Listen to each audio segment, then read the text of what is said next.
अरे बाल थपना ओहो, ऐसा थपना तो हम तबो ना देखले रहनी। ई थपना हम देखनी हाँ है गाड़ी में बैठ के जातानी।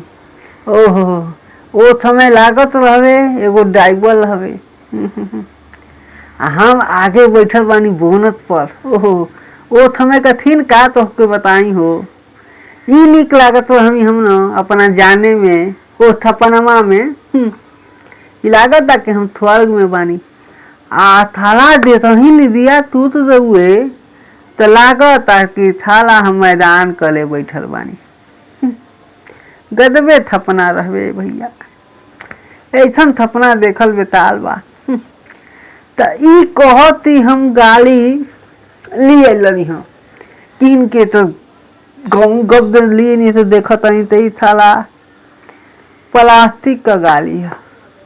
कहूँ कि बाल भगवान थपना देखावला तो प्लास्टिक का। ओहो ये प्लास्टिक का दुगवे आ गए भैया।